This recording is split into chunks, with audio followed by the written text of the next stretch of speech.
Already pulled it up, my apologies. So we're good. Yep.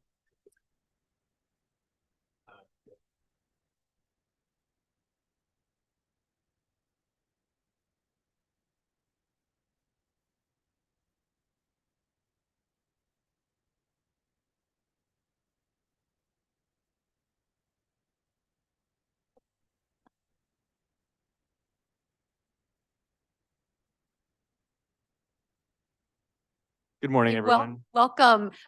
We just want to say hello and thank you. I'm Chrissy Coley. This is Tim, my husband. We're the chairs of the Carolina Parents Council. Our executive committee here, we're really excited to hear from you today. Thank you for your submission of an application for grant funding. You will have 7 minutes to present. Mr. Corpening will share a slide with you to let you know where you are with time. And then you'll have 3 minutes for question and answer. All right. Thank you. Is this on? Can you hear me? It Okay? is. Thank you. My name is Bob Pleasance, and I'm the director of the Office for Undergraduate Research, where our mission and our goal is to make research accessible and possible for every student at the university, no matter what the student's major, background, or previous experience is. And I'm going to pitch to you today about the annual celebration of undergraduate research. The goals of the annual celebration are to provide a campus-wide platform for all undergraduates to share research, to create a campus culture and to contribute to the campus culture that already exists, promoting undergraduate research, and also directly supporting the new Ideas in Action curriculum, where every student at Carolina is expected to do research, at least through the curriculum, if not through longer faculty mentored research experiences. We collaborate with all colleges in the department, departments across the College of Arts and Sciences, as well as showcase research that undergraduates do at the medical school, Lineberger, Frank Porter Graham, really across campus. And then the celebration itself not only provides a great opportunity for students to have, a research presentation on their resume, which helps them get into graduate school and get jobs. It also provides students who haven't done research yet an opportunity to come to learn from their peers and to also kind of get acclimated to this climate of research here on campus.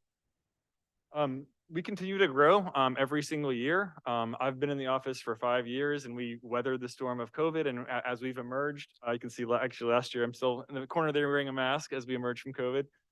But last year we had a record-breaking 500 plus students who were presenters. They presented because more than one student was on some of the posters. We had 341 posters. And more than 1,200 people attended. And that included faculty, student staffs, and parents. We're trying to do a little bit more to also make sure that students know they can come see their children present. We expect, again, I'm trying to ride the wave of this increased research. We expect it to be closer to 600 and really as many as 750 by 2025, as every single class by then will have been at least exposed to and starting to do research. So we expect continued growth and probably more than 500 posters and probably more than 1,700 attendees. The cost, we've in the past, we were at the wonderful Blue Zone of Kenan Stadium. That partnership has dried up for us, unfortunately, and athletics has really claimed that they got to keep that and they can't share it with us anymore. So as picturesque as that was and as wonderful as that partnership was, we've had to move to the Watts Hill Hall Alumni Center, an alumni hall, and they charge us. They say the only way for them to do it is to charge food and beverage. It is part of the package, and it's $11,000 for us to be able to be in Watts Hill Hall. We have also in the past had $1,500 to have a photo booth and decorations. It's not much, we're not excessive, but you can see students being able to have fun, put it on social media, promote the celebration a little bit more. We also get Ramses. I'm not sure if we've got a picture of Ramses here, but he's worth the $300 or whatever we pay to get him there as well.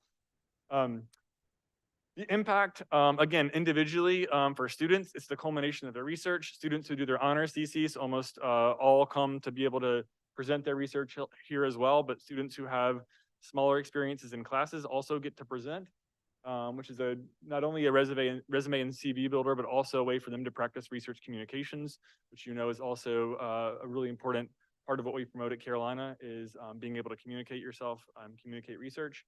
And again, campus-wide, really the entire campus is served. As I mentioned before, numbers of 1,200, we think it'll get higher and higher. And we're going to continue to promote it very wide because every student on campus can come understand research. And I have personally talked to students who say, I went to the celebration to find out what kind of research students are doing, and I got inspired to learn that this student did, research as part of this class, which I then took or worked with this mentor or gave me an idea, et cetera, et cetera. And again, it importantly connects to our new ideas in action curricular requirement that every student does research and discovery and does some type of research. And so that's been a challenge of our very small office, is to provide all the resources, classes, funding, et cetera, to be able to support this new research initiative. I'm short and sweet, I hope. I think I've got a couple more minutes, but I'm going to wrap up. I just want to show more pictures because the pictures sell it better than I can. It's really a joyful event. You can see these engaged conversations. It's a really packed hall. I hope that you all will come this year and in future years to see students be able to share their research and again, have that pride in their research experiences here at Carolina. Thank you. Bob, thank you very much. All right, who has any questions? Yes, David.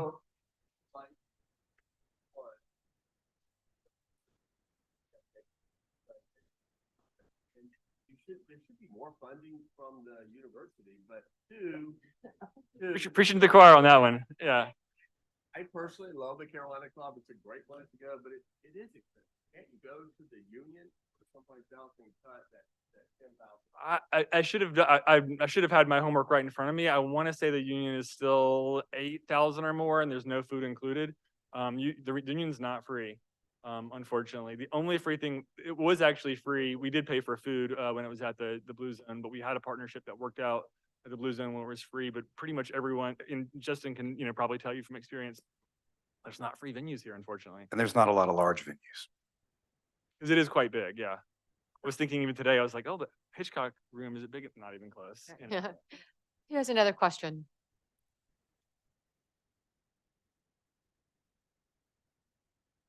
All right. Wrap it up. Dr. Pleasance, thank you for your presentation today. I'll just remind you that you'll hear back from the Office of New Student and Family Programs. It's typically April that we get those grants finalized. Thank you. Anybody wants to ever talk to me about supporting research at Carolina, let me know. I will tell you, yes, thank you.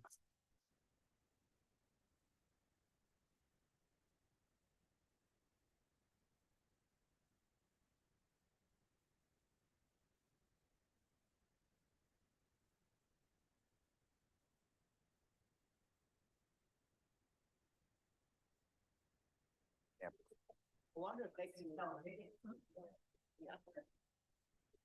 Much. A lot of people come, family member. Yeah. I'd be curious. That's like a question, right? Like, how many people come that are not? Centers. Exactly. Yeah, we would come, I mean, I would think most of the parents would come. Yeah. Starting $5. Hard to know. Be curious what they're. What else they're considering these days? So, Oh.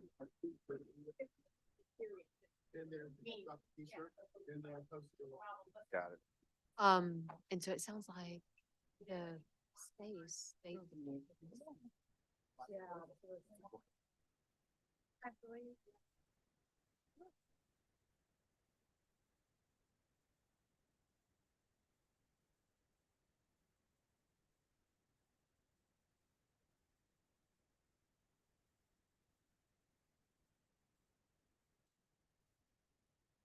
Yeah.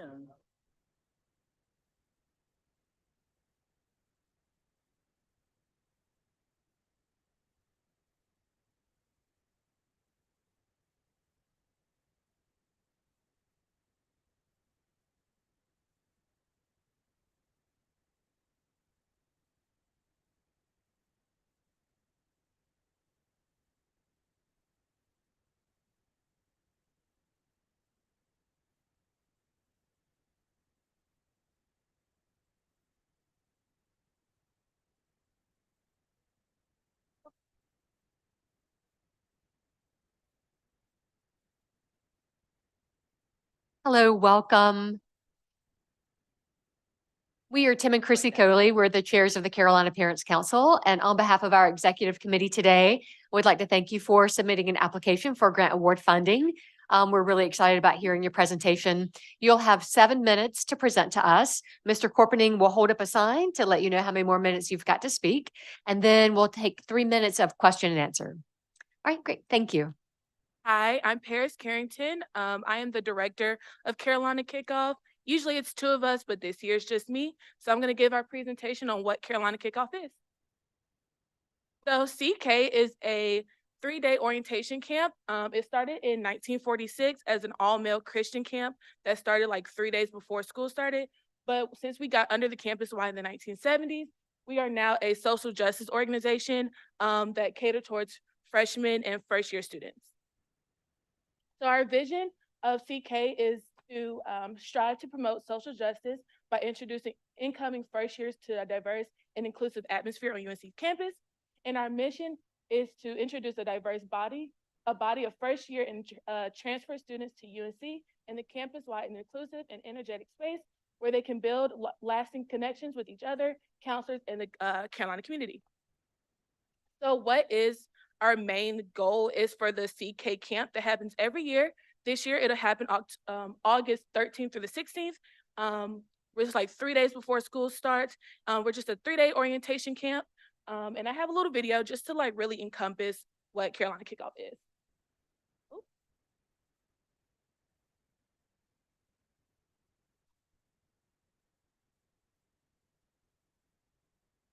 If you out, go through a tunnel, it's like probably the best thing ever. Where you talk about college and you just. Carolina Kickoff basically is like an introduction to Carolina to college. This is an important year because it's actually our 70th year, so it's really important for us to kind of celebrate the tradition of that. There's 175 first years. And we drive them over to Camp New Hope. And we basically just want to give them an introduction to college life, and experience the same ideas at college. There's kind of a lot that we pack in.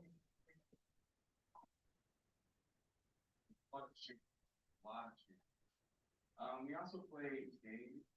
We also do a lot of serious stuff too. We did one thing yesterday called monologue. Basically, people go around, they share like personal experiences that have happened to them.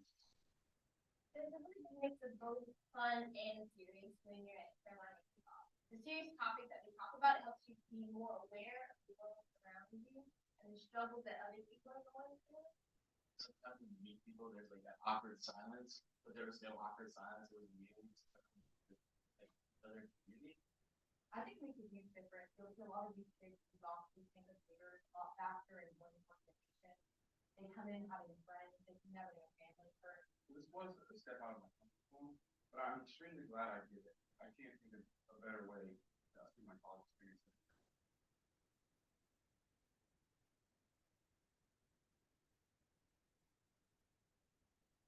There's one simple picture that anyone can use to improve.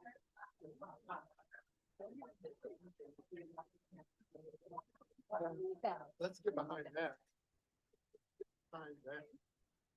So as you can see, Carolina Kickoff is a very fun camp. I started off my freshman year incoming. I went to camp, did not know what to expect, but literally it's 8 a.m. And as soon as you get there, like my mom's like, make sure you're holding onto your stuff, don't lose it. And as soon as I get there, they're taking your stuff, they're throwing it. They're like, you're in camp now, you're with us. It's a really fun experience for incoming freshmen. It gets you just like loosened up and excited. You know, like orientation, when you come, it's like very serious and all that stuff like that. We just want everyone to have fun, be themselves, and build communities. But yeah, each year we host around 175 campers. All of that is going through like social media to get them out like, hey, we just saw you got into Carolina. You should try Carolina Kickoff. It's a very fun experience. But yeah, we take them to camp from the campus Y, which is right in front of New Hope, and then, or in front of the Old Well, and we take them to New Hope for 3 days. Camp, of course, is a lot of money, usually around $33,000 to $35,000. So a lot of our funding is coming from camper like dues, which is $175, but we try to alleviate that and offer scholarships. But also we do have to do a lot of fundraising as well. But CK's impact is long lasting.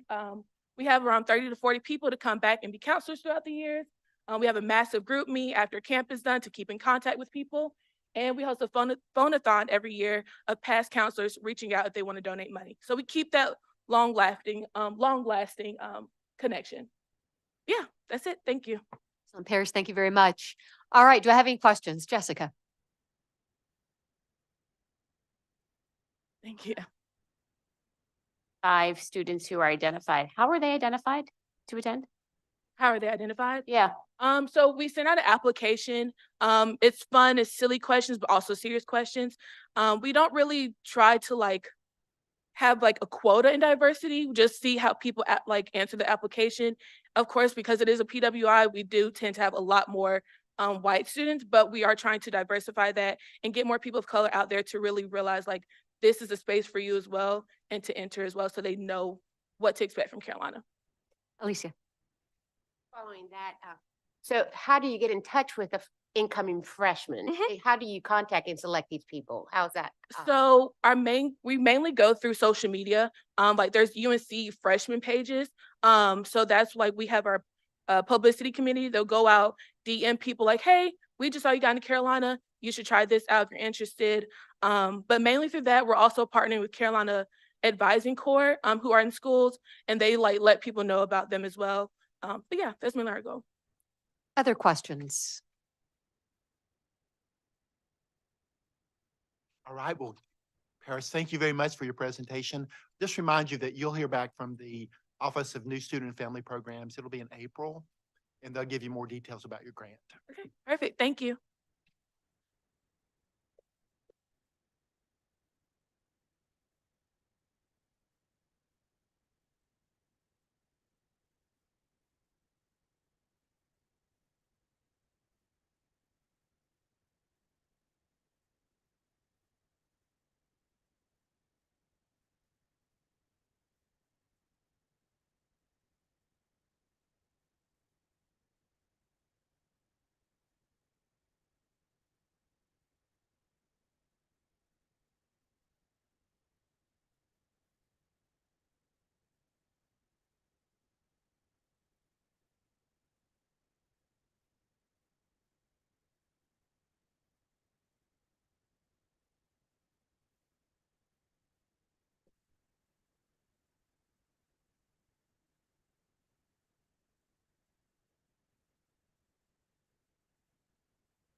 Hello and welcome. How are you all doing today? Great to see you. Hi, I'm Chrissy Coley. This is my husband, Tim. We're the chairs of the Carolina Parents Council. And on behalf of our executive committee, which is here today, we'd like to say thank you for submitting an application for grant funding. We're really excited to hear your presentation. You'll have 7 minutes to present. Mr. Corpening will hold up a sign to let you know how much time you have remaining. And then we'll have 3 minutes for question and answer. All right. Thank you. All right, good morning, everyone. We are so excited to be here. Before we get into our presentation, we did want to do a short introduction, and we will do so in the order that you see on the screen. Good morning, everyone. Thanks so much for having us. My name is Quail Agers, and I serve as the Associate Director for Student Involvement Activities and Student Life and Leadership. Good morning, everybody. I'm Tammy Lambert. I'm our Assistant Director in Student Life and Leadership, working with our student organizations team. Thank you for having us. Hello, my name's Alexis Moore, and I serve as the Student Organizations Program Coordinator in Student Life and Leadership. And hello, everyone. My name is Tyler Rohrig. I'm the Graduate Coordinator for Student Organizations. So again, thank you so much for your time today. We are super excited to talk to you all about an initiative that we have been planning since last semester, the Soul Summit, where we intend to launch the Student Organizations Leadership Experience. So the purpose of the Soul Summit is we want to enrich and develop student org leaders at UNC. We want to achieve this by covering topics that will enhance the skills that student org leaders have, which is team collaboration, leadership development, organization management, and etc. Student org leaders will further supplement these skills throughout the semester by our Soul series, which is when we bring in speakers from various departments on campus, like academic affairs, career services, volunteer services, where they will further pursue these skills and look to the future on what their leadership experience will look like outside of Carolina. We're going to do this by covering 4 main objectives, which is create excitement for the 24-25 programming year for student orgs, introduce the Soul series to student org leaders, encourage professional development, and then cultivate connections between student orgs and the Chapel Hill community. By doing all of these objectives, we hope to reestablish the exclusivity and the importance of being involved in a student org at UNC. So the timeline of our event planning process, so 4 to 6 months before the event, we're going to consider the learning objectives for attendees. So what does this look like? What speakers will we have? What objectives do we want to obtain? We will also secure the location, date, and time of the summit. Most likely it will be in the Carolina Union, as it is a central part of campus and has a great open space. And then we'll also be considering risk management and solidifying our plans for our vendors, food-wise, and swag gifts and entertainment. 2 to 3 months before the event, we're going to secure our vendors and purchase all of the items that we need to make this event successful. We're also going to be working with CCS in the Carolina Union, which is Communications and Creative Services, to help enhance our digital advertisement, as well as making flyer and promotional pictures, videos for our student org leaders to get excited for the academic year. We're going to create Hill Life events and utilizing the platform that students already know to make it more connected. And then we're also going to confirm campus partners again, making sure that they are aware of what's coming up and what we're expecting of them. 1 month before the event, we're going to send our invitations to all student org leaders. So this is 1 month basically before school starts right in the summer. Market the event again, solidifying all of our staff and volunteers that we will need to make this event successful. We'll solidify the day of the event action plan and confirm logistics with our vendors, as well as the Carolina Union again, to make sure we have room reservations as well as programming across the board. And then the day of, troubleshooting any last minute problems, and then having just a great event where our student org leaders can feel connected again to the university's campus. Okay, so probably the most important part and what you all want to know is how we intend to use this budget. And so we want to allocate $2,500 to the catering piece that is going to be involved in this event. Yes, students love pizza. Pizza is great, but we would love to partner with Carolina Dining Services to provide a yummy and robust meal, as this will be an evening event during the first week of school. We then want to allocate $2,200 to lightning events to make this event big and fun. So that might include bounce houses, games, maybe even a magician, just to make the event super lively and for students to be excited about being there. And then lastly, we'll use $300 to allocate to marketing, supplies, and decorations for our space.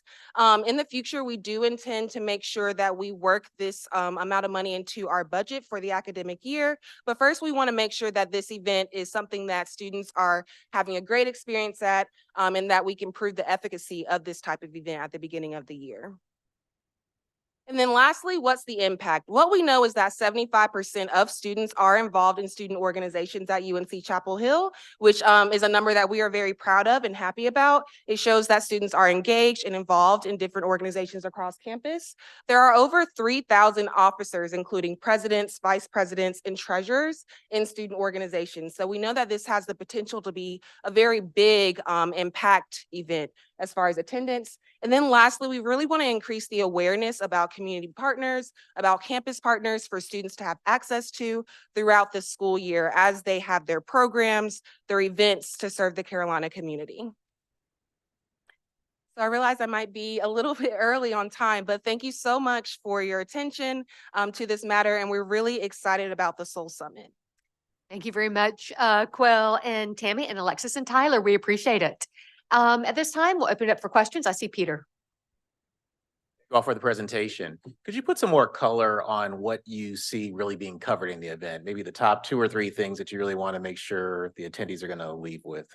Yeah, so a really big piece that we want to incorporate is what we call a resource fair, where we will have campus partners who are going to be stationed outside of the actual event space, where they can talk to students about what their office does, how they can help the student organization, and how they can use their resources throughout the year for their programming for their members of their organizations. And so with that piece, we're going to carry out programs throughout the year that bring out a particular topic more, if that makes sense. So really the Soul Summit is more of a kickoff to get students excited about the programming year ahead.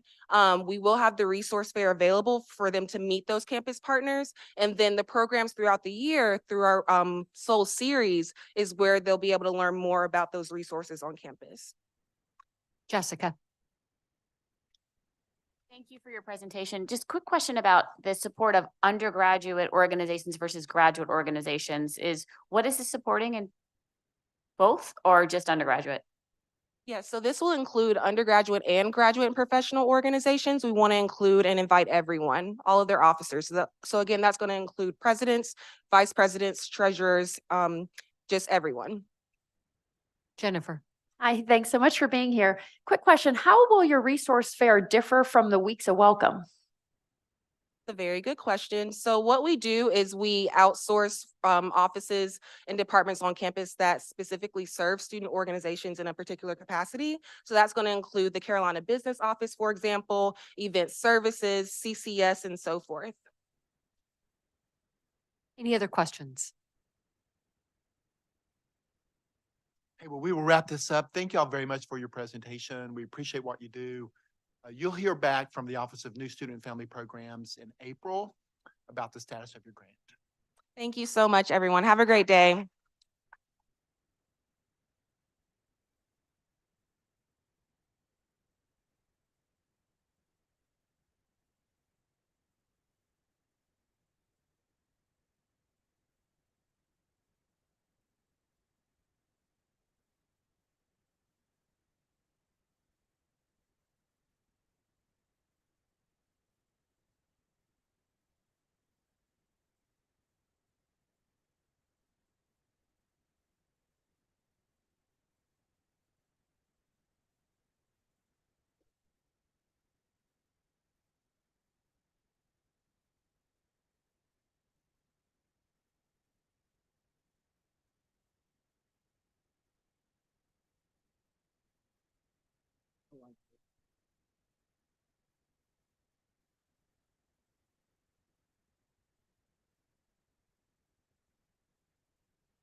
All right. Hello, welcome. My name is Chrissy Coley. My husband Tim and I are chairs of the Carolina Parents Council. And on behalf of our executive committee, which is here today, thank you for submitting an application for grant funding. We're really excited to hear from you today.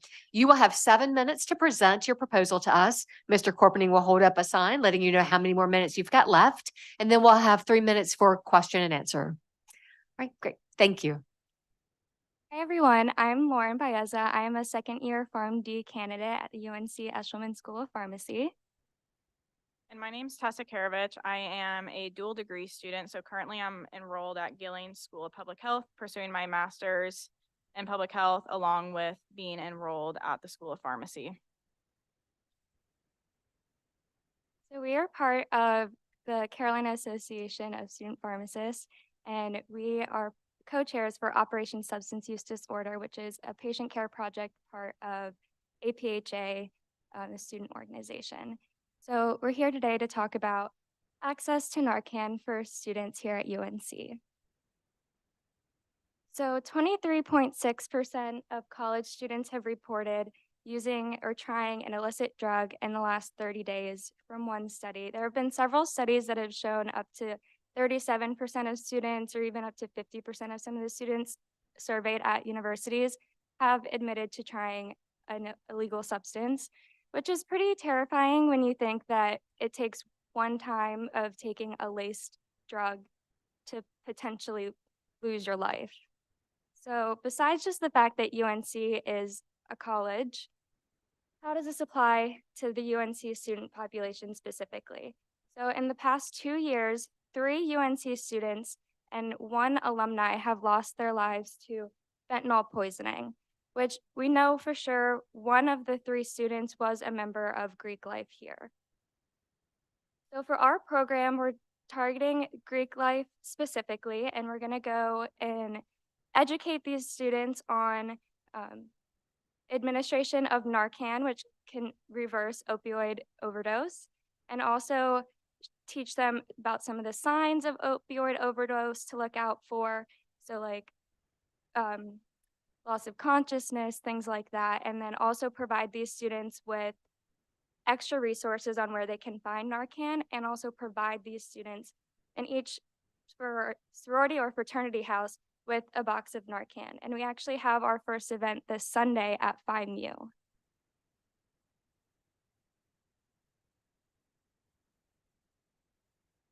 So being a part of Operation Substance Use Disorder, some of our major goals, and this like applies nationwide along with being on the UNC campus, is really serving our student population and the community of Chapel Hill and the greater area, like within the triangle. So some of our goals are to educate students, educate community members, and break the stigma of like what substance use disorder may look like, because we don't want to assume like any person can be in a situation that they might not have predicted. And we want to give students the power, and the community the power to know like how to respond if they find one of their peers in a situation. And then another huge thing, being pharmacy students and being in public health, we want to advocate for our profession and really teach other people what we're learning in school. And that's kind of how we came up with this. There's not a lot of curriculum around Narcan and naloxone and opioid use disorder within the curriculum. So this is a huge passion of Lauren and I's, is really kind of bringing that to pharmacy students, to other students at the University of North Carolina, and really educating them and kind of giving them the power to know what to do in different situations. And as pharmacy students, we really just want to learn and advocate for what we're doing and what we're learning in the classroom. And so by increasing education around Narcan and what that looks like and what substance use disorder is, kind of that's what we want to do. And then kind of our timeline, back in July, Lauren and I met and kind of figured out like what we want to do while sitting in this co-chair position for this year. And this was a huge initiative of ours. And the reason why we chose to go into Greek Life was because one of our peers kind of had an in with Greek Life, being a member of the Phi Mu sorority in undergrad. She still had that connection. So that's kind of why we're able to pilot this event this upcoming Sunday and seeing like all the work that we're doing and get feedback from the sorority. And then in November, we met with Dr. Sauls, who oversees student and campus health pharmacies. And that's how we actually learned about this grant program. And she encouraged us to apply. And then this January, we really planned our first event. And then, like I said, we're piloting it this Sunday. And then in the future, going into next year, we really want to touch each sorority and fraternity here on campus. And then where we see this growing is maybe getting into residential education and being a part of that community and getting into the dorms and touching the lives of freshman students. And then just kind of going into our budget, since Narcan has gone over the counter, it costs about $50 with tax to purchase it. And there are 50 sorority and fraternities here on campus. So to supply each house with a box would cost around $2,500. And as a student organization at the Eshelman School of Pharmacy, our budget each year is about $100. So that's enough to supply like 2 houses. So that's really why we're here today, because we do want to make an impact on students here. And increasing access to Narcan and giving students the power to know how to use it and why to use it could potentially save lives here at the university. And that's why we're here today. Thank you. Thank you, Tessa and Lauren. At this time, we'll open up for questions. Elisa.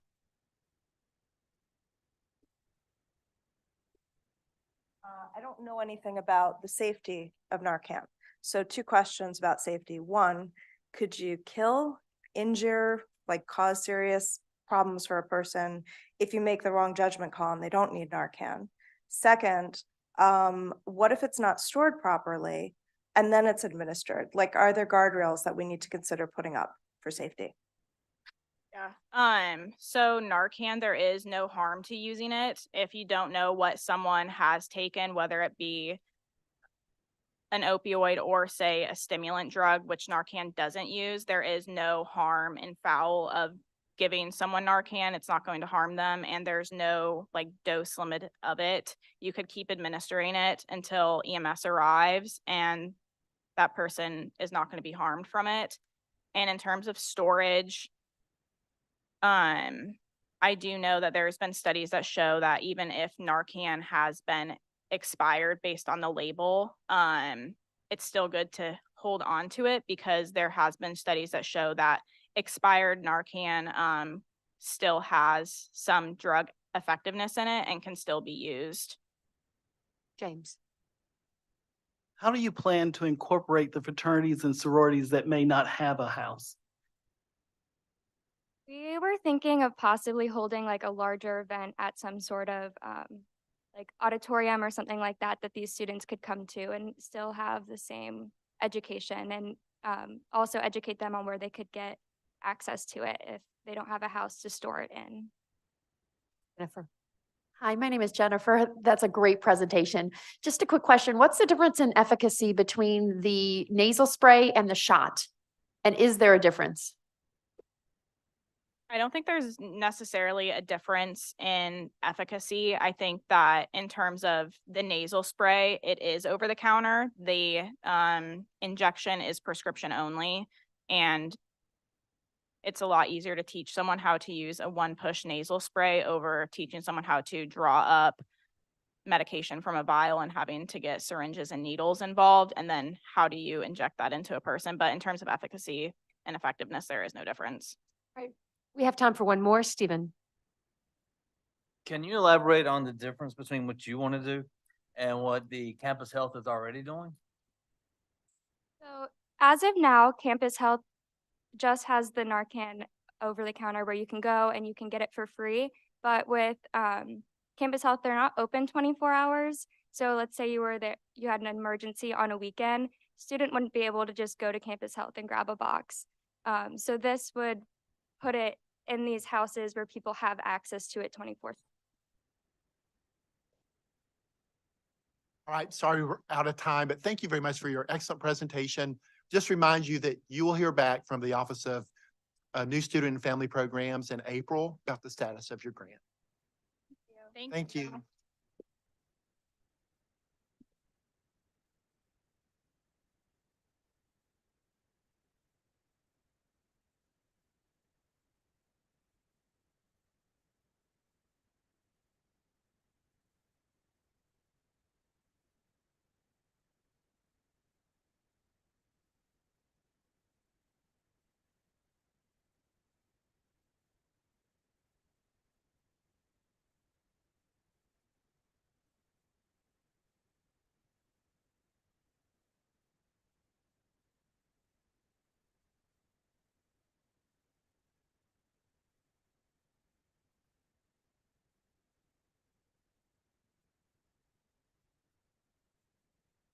Like,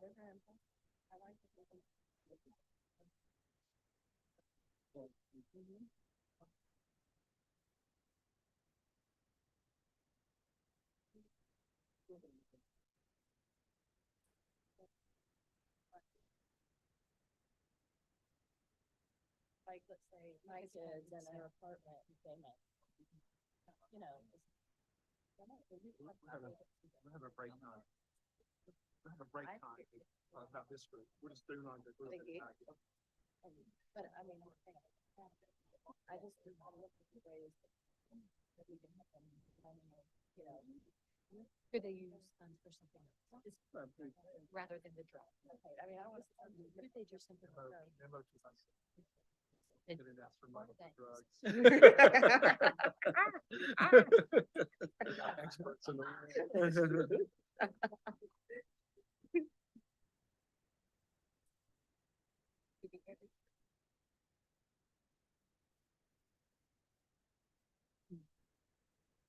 Hello, welcome. How are you today? Good, and you? Doing great, thank you. I'm Chrissy Coley. My husband Tim and I are the chairs of the Carolina Parents Council. On behalf of our executive committee, which is here today, we'd like to say thank you for submitting an application for a grant. And what we'll do today, well, first of all, we're very excited to hear your presentation. You will have 7 minutes to present. Mr. Corpening will hold up a slide to show you your remaining time, and then we'll have 3 minutes for question and answer. Okay, great. Okay. Thank you. 1, 2.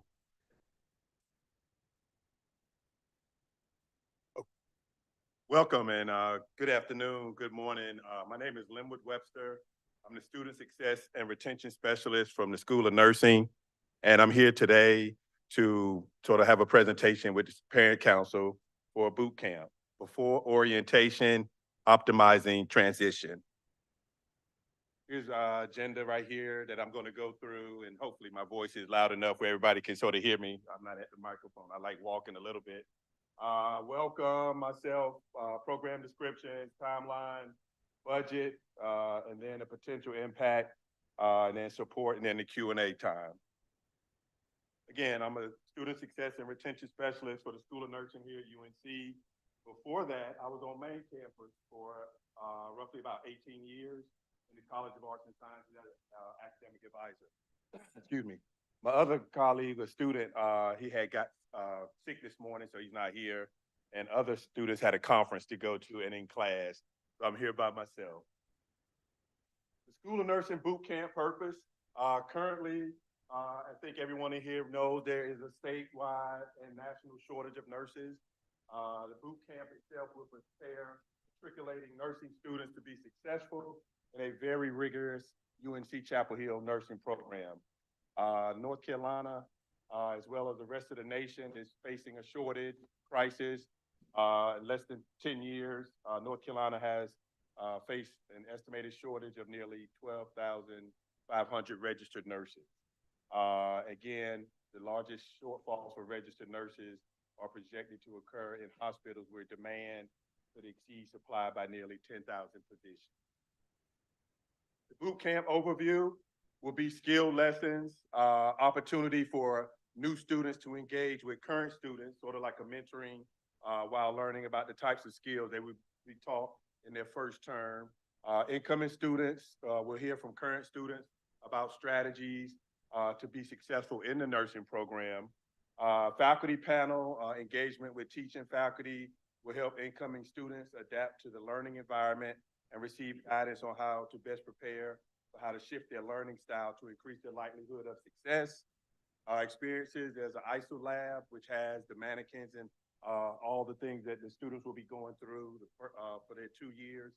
School of Nursing Technology, a clinical setting preparation, and also mentorship, opportunity to connect with mentors that they're going to be matched up with. And then we're going to have either a motivational speaker or some sort of entertainment on the topic of student success and wellness that we're going to have also. Again, the goals to assist newly admitted nursing students with their transition into the School of Nursing. The newly admitted nursing students include UNC undergraduates coming over as juniors and transfer students coming in. and then military students as well. You'll sort of see that as well, military coming as students. Also empower all newly admitted school of nursing students to participate more fully in campus-wide opportunities. A lot of times when students move to professional schools, they don't sort of venture back on main campus. So we're gonna have this opportunity to let them know other opportunities do exist campus-wide. And the topics will include evidence-based strategies for effective learning, engaging with the campus community, self-care, and wellness. The boot camp will be a one-day event. The 8 to 4 will proceed. We have a normal 2-day orientation session, but we will have this event again 1 day before or the day preceding the 2-day. Here's the budget. National speaker or entertainment, because we want to make it where all students will want to be there. That's the first day. They don't want to miss it. It's going to be exciting. The location, we're thinking about the Carolina Inn. That way it could be something really exciting and show them that opportunity to have exposure to the Carolina Inn. Food will be breakfast, lunch, and snacks. Budget there, swag, sweatshirt, tote bag, water bottles. And then the supplies for the boot camp, $1,500. Now, our total budget is $10,000. Again, the funding request, same as the previous slide. And then the impact will prepare over 100 matriculating nursing students to be successful. Part of the success means graduating in a timely manner to help replenish the depleted nursing workforce. And then the boot camp will impact, again, incoming transfer students, military veterans, and entering UNC Chapel Hill and the School of Nursing. And then we will seek to collaborate with multiple campus partners, sort of in depth. The 2-day that we have, they sort of come in maybe about 10 minutes and talk, but our boot camp, they'll have more time. Again, we'll include a Veterans Resource Center, campus health, counseling, and psychological services, CAPS. And also the other entities that we need to have there at the boot camp. And that is my presentation. And we thank you very much. And so we'll open it up for questions. I see a question from Jennifer. Hi, my name is Jennifer Lively. Thanks for having a great program. Could you just answer a quick question? How many students do you plan to target for this boot camp? And how many of those will be veterans?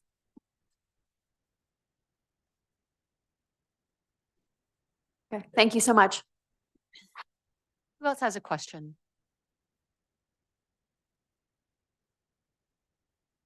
Oh, Christy. Thank you for the presentation, and I really want to support your research related to the crisis we're in terms of the healthcare workforce. So you're right about that. We need to be sure that students that enter are both prepared and that they are fully supported so that they are successful. So my question is, how many students don't persist all the way through the program? Like what is our attrition rate out of the program, and what do you anticipate in terms of goals of this helping to solve for? So really, I just arrived in the position last August. So I've only been in it maybe about 6 months maybe. So the very first semester is a couple of classes that challenge the students.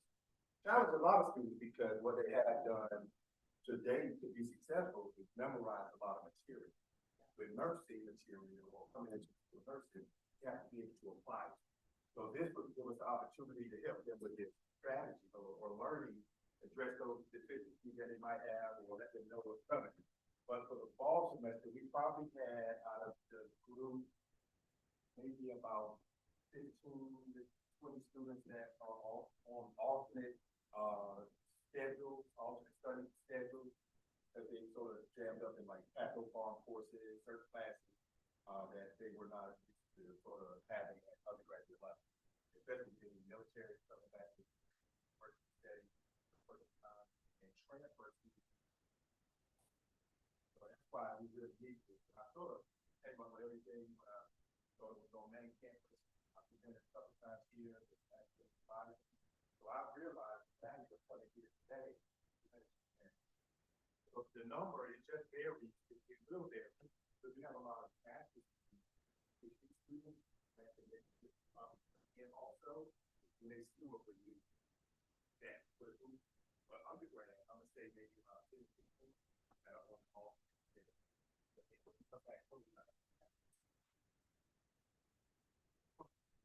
It's full time. They have to sort of, homework have to stay together. And so they're gonna make it. Because I'm working with them. They have all to get. Not hard enough to,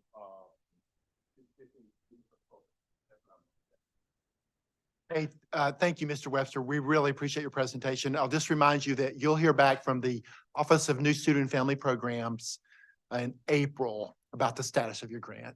Thank you very much. Thank you.